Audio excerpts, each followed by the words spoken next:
In 270, Vaisampayana said, Jayadratha, flying for his life upon beholding those two brothers with upraised arms, was sorely grieved and bolted off with speed and coolness.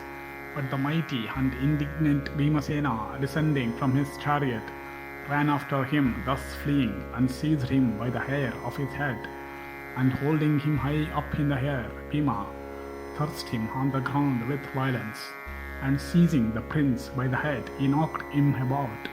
And when the wretch recovered consciousness, he groaned aloud and wanted to get up on his legs.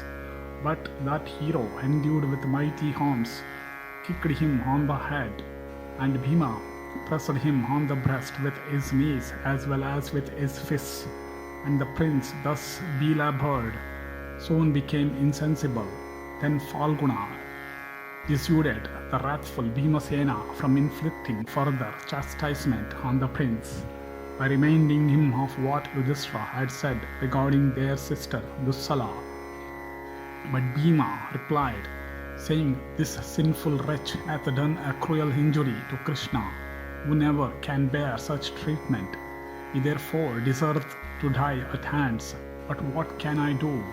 The king is always overflowing with mercy, and thou too art constantly putting obstacles in my way from a childish sense of virtue.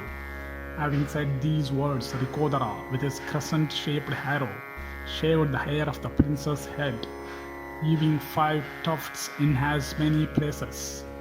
Jayadratha uttered not a word at this. Then Rikodara, addressing the foe, said, If thou wishest to live, listen to me, O fool. I shall tell thee the means to attain that wish.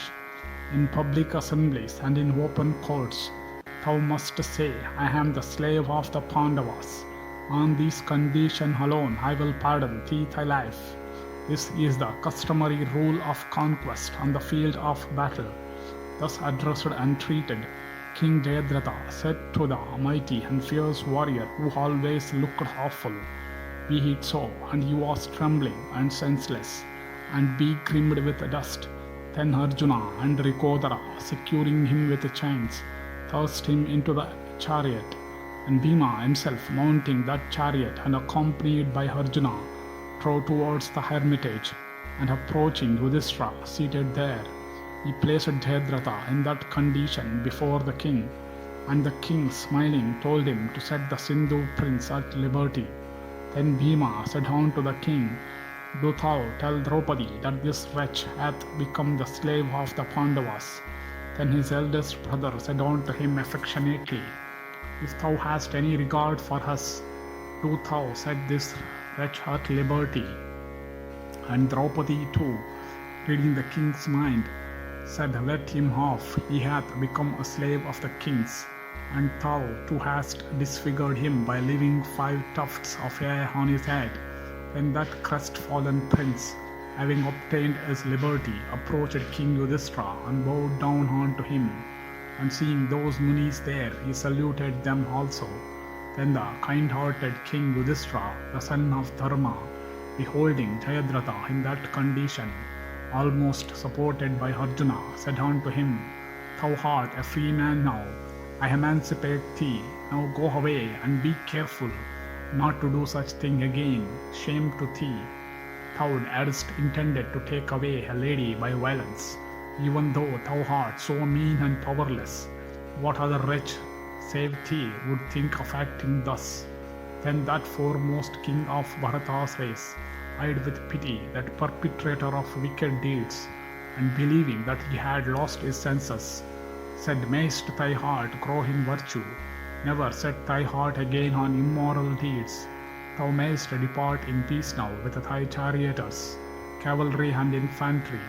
Thus addressed by Yudhishthira, the prince, O Bharata, was overpowered with shame, and bending down his head, he silently and sorrowfully wended his way to the place where the Ganga detouches on the plains, and imploring the protection of the god of 3 eyes, the consort of Uma, he did severe penance at that place, and the 3-eyed god, pleased with his austerities, designed to accept his offerings in person, and he also granted him a boon. Do thou listen, O monarch. how the prince received that boon. Jayadratha, addressing that god, asked the boon, "May I be able to defeat in battle all the 5 sons of Pandu on their chariots?" The god, however, told him this cannot be, and Maheshwara said, "None can slay or conquer them in battle, save Arjuna. However, thou shalt be able to only check them once on the field of battle." The heroic Arjuna, with mighty arms, is the god incarnate, styled Nara. He practiced austerities of old in the Vadari forest. The god Narayana is his friend. Therefore, he is unconquerable of the very gods. I myself have given him the celestial weapon called Pashupata. From the regents also of all the 10 cardinal points, he has acquired the thunderbolt and other mighty weapons. And the great god Vishnu, who is the infinite spirit, the Lord preceptor of all the gods, is the supreme being without attributes, and the soul of the universe, and existeth, pervading the whole creation. At the termination of a cycle of ages, assuming the shape of all-consuming fire, he consumed the whole universe with mountains and seas and highlands and hills and woods and forests. And after the destruction of the Naga world also in the subterranean regions, in the same way vast masses of many colored and loud pealing clouds with streaks of lightning spreading along the entire welkin had appeared on high, then pouring down water in torrents, thick as axles of cars, and filling the space everywhere, these extinguishing that all-consuming fire. When at the close of 4,000 yugas, the earth thus became flooded with water, like one vast sea, and all mobile creatures were hushed in death, and the sun and the moon and the winds were all destroyed, and the universe was devoid of planets and stars. The supreme being called Narayana, unknowable by the senses, adorned with 1,000 heads and as many eyes and legs, became desirous of rest. And the serpent Sesha, looking terrible with his 1,000 hoods, and shining with the splendor of 10,000 suns, and white as the kunda flower, or the moon, or a string of pearls, or the white lotus, or milk, or the fibers of a lotus stalk, served for his conch. And that adorable and omnipotent god thus slept on the bosom of the deep, enveloping all space with the nocturnal gloom. And when his creative faculty was excited, he awoke and found the universe denuded of everything. In this connection, the following sloka is recited respecting the mean of Narayana. Water was created by the Rishi Nara, and it formed his corpus. Therefore, do we hear it styled as Nara, and because it formed his Jana resting place, therefore is he known as Narayana. As soon as that everlasting being was engaged in meditation for the recreation of the universe, a lotus flower instantaneously came into the existence from his navel, and the four-faced Brahma came out of that navel lotus, and then the grandsire of all creatures, seating himself on that flower, and finding that the whole universe was a blank, created in his own likeness, and from his will, the 9 great rishis, Marichi and others, and these in their turn observing the same thing, completed the creation by creating yakshas, rakshasas, pisajas, reptiles, men, and all mobile and immobile creatures. The Supreme Spirit hath 3 conditions.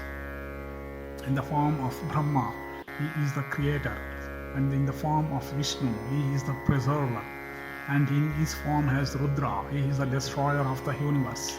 O King of Sindhu, hast thou not heard of the wonderful achievements of Vishnu, described to thee by the Munis and the Brahmanas learned in the Vedas, when the world was thus reduced to one vast sea of water, with only the heavens above, the Lord, like a firefly at night time during the rainy season, moved about hither and thither in search of stable ground, with the view of rehabilitating his creation, and became desirous of raising the earth submerged in water.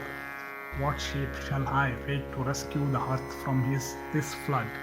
So thinking and contemplating with divine insight, He bethought himself of the shape of a wild boar fond of sporting in water, and assuming the shape of a sacrificial boar, shining with effulgence and instinct with the Vedas, and 10 yojanas in length, with pointed tusks and a complexion like dark clouds, and with a body huge as a mountain, and roaring like a conglomeration of clouds, the Lord plunged into the waters, and lifted up the earth with one of his tusks, and replaced it in its proper sphere. At another time, the mighty Lord, assuming a wonderful form, with a body half lion, half man, and squeezing his hands, repaired to the court of the ruler of the Daityas, that progenitor of the Daityas, the son of Diti, who was the enemy of the gods, beholding the Lord's peculiar form, burst out into passion, and his eyes became inflamed with rage.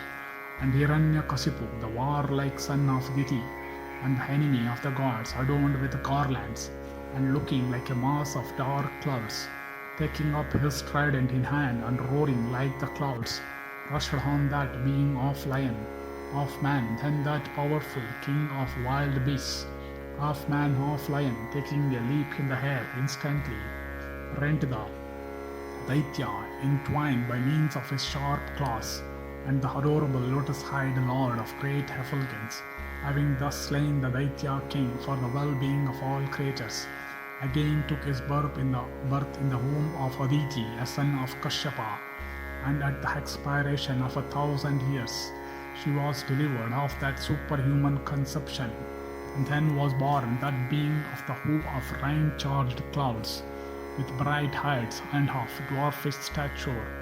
He had the ascetic's staff and water pot in hand, and was marked with the emblem of a curl of hair on the breast. And that adorable being wore matted locks and the sacrificial thread, and he was stout and handsome and resplendent with luster. And that being, arriving at the sacrificial enclosure of Vali, king of the Dhanavas, entered the sacrificial assembly with the head of Brihaspati, and beholding that dwarf-bodied being, Vali was well pleased and said unto him, I am glad to see thee, O Brahmana. Say, what is it that thou wantest from me? Thus addressed by Vali, the dwarf god replied with a smile, saying, So be it, do thou, lord of the Dhanavas, give me 3 paces of ground. And Vali contended to give what that Brahmana of infinite power had asked, and while measuring with his paces the space he sought, Hari assumed a wonderful and extraordinary form, and with only 3 paces he instantly covered this illimitable world. And then that everlasting god Vishnu gave it away unto Indra. This history, which has just been related to thee, is celebrated as the incarnation of the dwarf, and from him all the gods had their being, and after him the world is said to be Vaishnava, or pervaded by Vishnu, and for the destruction of the wicked and the preservation of religion. Even he hath taken his birth among men in the race of the Yadus, and the adorable Vishnu is styled Krishna.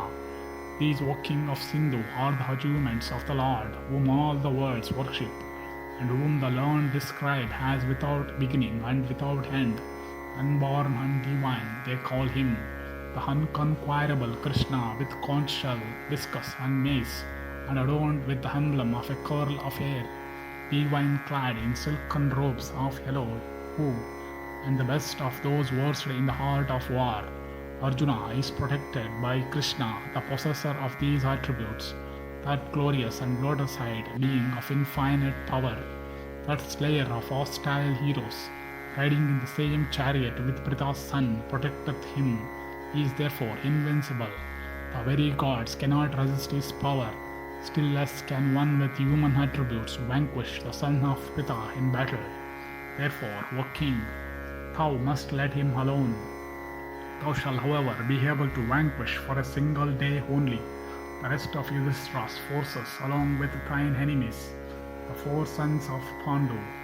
Vaisampayana continued, having said these words unto that prince, the adorable Hara of 3 eyes, the destroyer of all sins, the consort of Uma and lord of wild beasts, the destroyer of Daksha's sacrifice, the slayer of Tripura, and he that had plucked out the eyes of Bhaga, surrounded by his dwarfish and hunchbacked and terrible followers, having frightful eyes and ears and uplifted arms, vanished. O tiger among kings from that place with his consort Uma, and the wicked Jayadratha also returned home, and the sons of Pandu continued to dwell in the forest of Kamyaka. Thus ended section 270 in the Draupadi-harana Parva of the Vana Parva.